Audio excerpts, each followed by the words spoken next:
So guys ये वाला trend आपने इंस्टाग्राम पे देखा होगा, अभी काफी टाइम से पॉपुलर चल रहा है। अगर आप इस ट्रेंड को बनाना चाहते हैं, वो भी सिर्फ फोटो क्लिक करके आप पूरे ट्रेंड को बना ले। आप ऐसे कैसे कर सकते हैं आज की वीडियो में मैं आपको बताता हूं। आप देख सकते हैं फोटो चूज करते हैं, यहाँ पे ट्रेंड बन चुका है।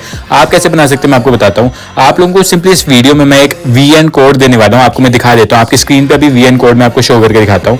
आपको क्या करना है, आपको सिंपली इस वाले जो कोड है इसको ले लेना है और उसके बाद आपको जाना है VN ऐप को ओपन कर लेना है। आपको सिंपली VN ऐप को ओपन कर लेना है और इसका स्क्रीनशॉट ले लेना है। आप उसके बाद ऊपर स्कैनर पे क्लिक करके आपको ये वाला QR कोड यहाँ स्कैन कर देना है। इस टाइप का इंटरफेस आएगा। आपको सिंपली यूज पे क्लिक करके अपना जो भी पिक्चर यूज करना है उस पे क्लिक कर लेना और पिक्चर क्लिक करने के बाद आप जैसे ही आगे बढ़ेंगे तो आपका जो वीडियो होगा वो ऑटोमेटिकली खुद ही बन के आ जाएगा। आपको कोई एडिटिंग वगैरह नहीं करनी पड़ेगी। आप लोग सिंपली इसे बना के अपना फोटो ऐड करके इजीली बना के एडिट कर सकते हैं। मतलब एडिट करने की जरूरत नहीं पड़ेगी, डायरेक्ट बन जाएगा और उसके बाद आप इसे अपलोड कर सकते हैं। बाकी thanks for watching this video. Subscribe करना मत भूलना।